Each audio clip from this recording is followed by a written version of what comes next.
ప్రభునందు ప్రియులైన మీకందరికీ యేసుక్రీస్తు ప్రభువారి నామములో శుభవందనాలు తెలియజేస్తూ ఉన్నాం. దైవజనులు బ్రదర్ భక్త సింగ్ గారి పరిచర్యలో నుండి అలసిన వాణిని ఓరడించు మాటలు. జూలై 6. దేవుడు తన స్వరక్తమిచ్చి సంపాదించిన తన సంఘము. అపోస్తల కార్యములు 20వ అధ్యాయం 28వ వచనం. ఈ దినములలో చర్చి లేక సంఘము అను పదము చాలా తేలికగా నిర్లక్ష్యముగా వాడబడుచున్నది. ప్రజలు లూథరన్ చర్చి లేక సెయింట్ జాన్స్ చర్చి మొదలగు వాటి గూర్చి మాట్లాడుచుందరు.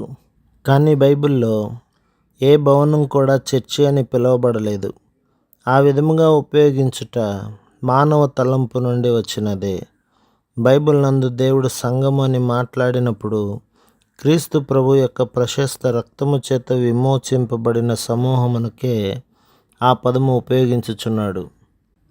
ఎఫెసీయులకు రాసిన పత్రికలో సంఘమునకు 7 పేర్లు ఇవ్వబడినవి. క్రీస్తు శరీరము, ఒక నూతన వ్యక్తి, పరలోకపు కుటుంబము, దేవుని కుటుంబము, దేవుని ఇల్లు, దేవుని ఆలయము, క్రీస్తు వధువు.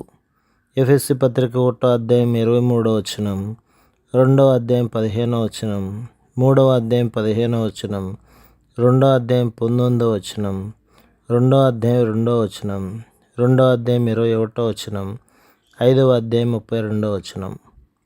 ఈ పేర్లన్నీ కూడా దేవుని ప్రజలకే వర్తించును గాని భవనములకు కావు. ఎక్లేషియా అను గ్రీకు పదము సంఘము అని అనువదించబడినది. అనగా బయటకు పిలువబడిన ప్రజలు అని అర్థము. యేసు ప్రభు తన శిష్యులతో, నేను మిమ్మును లోకములో నుండి ఏర్పరచుకొంటిని, అందుచేత లోకం మిమ్మును ద్వేషించుచున్నది అని చెప్పెను. ఆ విధముగా మనము లోకములో నుండి పిలువబడిన వారము. అందువలన ప్రభు మనలను ఎక్లేషియా అని పిలుచుచున్నాడు. దేవుని సంఘము ఒక భవనముతో పోల్చబడినది. చాలా రాళ్ళు, సిమెంటు నీవు కలిగి ఉండవచ్చును. మీరు ఒక ఇంటిని కట్టుటకు వాటిని నీకిష్టం వచ్చినట్లు కలపలేవు. అర్హత కలిగిన ఇంజనీరు చేత నమూనా అనగా ప్లాన్ సిద్ధం చేయించి ఆ నమూనా ప్రకారం కట్టుటకు నిపుణత గల పనివారిని ఏర్పాటు చేయుదురు.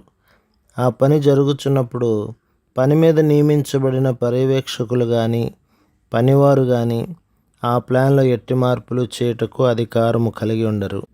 ఆ విధముగా దేవుని ఇంటిలో ప్రధాన శిల్పి అయిన యేసు క్రీస్తు ప్రభు సజీవమైన రాళ్లమైన మనము దేవునికి పరిశుద్ధ నివాస స్థలముగా కట్టబడుటకు తన పరిపూర్ణమైన ప్రణాళికను తన సేవకులకు బయలుపరచెను.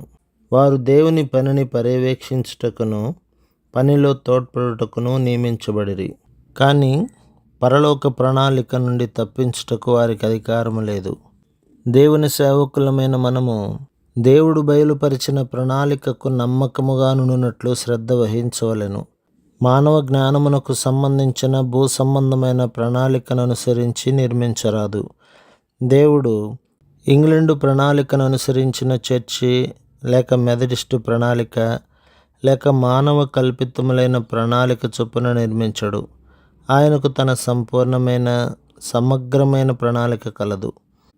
ఆయన నాయకత్వము క్రిందకు ప్రభుత్వము క్రిందకు వచ్చుటకు ఇష్టపడు వారికి ఆయన దానిని బయలుపరచును. సొలొమోను యెరూషలేము మందిరమును నిర్మించుటను ముగించగానే దేవుని మహిమ దిగి వచ్చి దానిని నింపెను. ఆ మందిరము ఎక్కువ కాలము నిలవలేదు. నెబుకద్నెజరు దానిని నాశనము చేసెను. అయితే ఇప్పుడు యేసుక్రీస్తు ప్రభు నిత్యత్వం వరకు ఆయన మహిమను బయలుపరచు పరలోకపు దేవాలయమును నిర్మించుచున్నాడు. దేవుని ప్రేమను నీవు గ్రహించితివా? ఆయనకు నీవు కావలెనని ఎరుగుదువా? దేవునికి నేనేమి ఉపయోగపడనని తలంచుచున్నావా?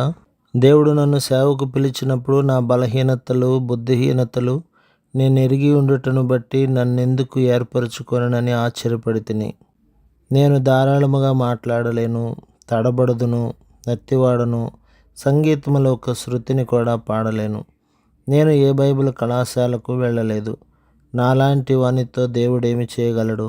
అయినప్పటికీ దేవుడు నాకు నీవు కావలెను అని స్పష్టముగా మాట్లాడెను. దేవునికి నీవు కూడా కావలెను. ఆయన నీలో పని చేయును. ఆయన రూపములోనికి నిన్ను మార్చును. దేవుని మహిమతో నిన్ను ప్రకాశింపచేయును. నీవు పరలోకమునకు వెళ్ళినప్పుడు దేవుని దూతలు ఆశ్చర్యపడి, ఈ మానవుడు నల్లగా అందవిహీనముగానున్నాడు గదా, ప్రభువా, నీవెట్లు అతనిని ఇంత అందముగా మహిమ గలవానిగా మార్చితివి అని ప్రశ్నించుదురు. దేవుడు, నా నమ్మకత్వమును బట్టి చేసితిని అని జవాబిచ్చును. ప్రభు మిమ్మును, మీ కుటుంబమును, మీ సంఘమును దీవించి ఆశీర్వదించునుగాక. ఆమేన్.